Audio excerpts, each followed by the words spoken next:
ஹல்லேலூயா Jesus. ஒரு ஸ்நேகம் மாறாதது, கல்வாரி ஸ்நேகம் கரைத்திடும் என்னை, கல்மனம் மாற்றி கரைந்தோட செய்யும் கல்வாரி ஸ்நேகம். இன்றைக்கு நாம் எதற்கு நன்றி செலுத்த வேண்டும் தெரியுமா? எபேசியர் 1:7 இப்படியாக சொல்கிறது, அவருடைய கிருபையின் ஐஸ்வரியத்தின்படியே இவருடைய இரத்தத்தினாலே பாவ மன்னிப்பாகிய மீட்பு இவருக்குள் நமக்கு உண்டாயிருக்கிறது. கொலோசையர் 1:14 இதையே வலியுறுத்துகிறது. கொலோசையர் 2:13 இப்படியே சொல்கிறது, உங்கள் பாவங்களினாலேயும் உங்கள் மாம்ச விருத்த சேதனம் இல்லாமையினாலேயும் மரித்தவர்களாயிருந்த உங்களையும் அவரோடே கூட உயிர்ப்பித்து அக்கிரமங்கள் எல்லாவற்றையும் உங்களுக்கு மன்னித்து. 3 வசனத்தில் நம்மளுக்கு என்ன தெரியுது? பாவ மன்னிப்பை நமக்கு அருளி இருக்கிறார். நம்ம இந்த பாவ மன்னிப்பை பெற்றதற்காக ஸ்தோத்திரம் செலுத்தி கொண்டே இருக்கிறோம். இது ரொம்ப சாதாரணமாலாம் கிடைக்கலங்க. இந்த உலகத்தில் நீங்கள் கொலை பண்ணிடலாம், கொலைகாரன் மன்னிக்கப்பட்டுடலாம், ஏசப்பா மன்னிச்சிடுவார். ஆனால் நீங்கள் செஞ்ச கொலையினால் ஏற்பட்ட கான்சிக்வன்சஸ், இறந்தவன்னா உலகம் உங்களை மன்னிக்காது பாருங்க, ஜெயிலில் தான் இருப்பீங்க.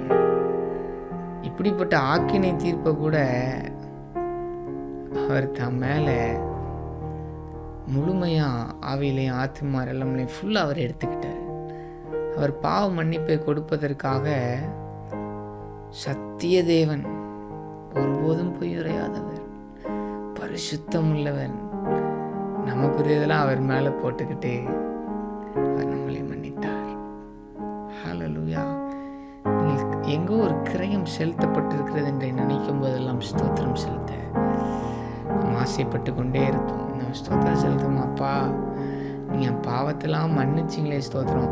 பாருங்கள், நேற்று நீங்கள் செஞ்ச பாவத்துக்கு அவர் இன்னைக்கு உங்களுக்காக மறித்து அதை நிவர்த்தி பண்ணல. உங்களுடைய எல்லாத்துக்கும் அந்த சிலுவையில் அழகாய் மன்னிப்பை அவர் ஏற்படுத்தி வைத்தார். ஏன்? எவ்வளோ நாள் பாவங்க செய்யலைன்னா இல்லை, என்ன வந்தாலும் என்னை விட்டு போயிடாத, என் பக்கத்தில் இரு, நான் உனக்கு எனக்கென்று எழுதி கொண்டேன் என் ரத்தத்தினால் என்று சொல்வதற்காக. ஹல்லேலூயா. எப்பேற்பட்ட அன்புங்க, எப்பேற்பட்ட அன்பு.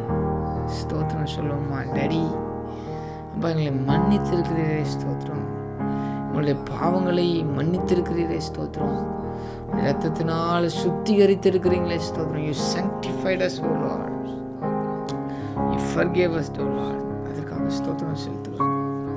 எங்களை தாழ்த்தி, அப்பா நீர் பெருகணும்னு சொல்கிறேன். இந்த குணம் எங்களுக்குள்ளேயும் வேணும்னு சொல்கிறேன் ரெடி. இந்த குணம் எங்களுக்குள்ளேயும் வேணும் ரெடி. உங்களை போல அப்பா, உண்மை போல் நாங்கள் மன்னிப்பதற்கு, இந்த உலகை மறுரூபப்படுத்துவதற்கு உதவி செய்யுங்க. மன்னிப்புக்காக ஸ்தோத்திரம் செலுத்துகிறோம். மன்னிப்பு இல்லைன்னா எங்களுடைய வாழ்வு அது ஜீவனச்சதுப்பா. அந்த வாழ்வை கொடுத்ததற்காக ஸ்தோத்திரம். இயேசு மூலமே ஆமென். எத்தனை பேருக்கு இந்த பாட்டு தெரியும்?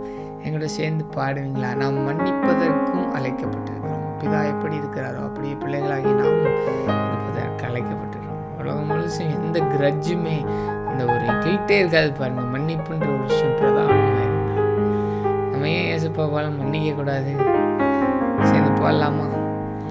இருண்டதோர் வாழ்வில் இன்னமும் வாழ்வோர், இனியாவதுவும்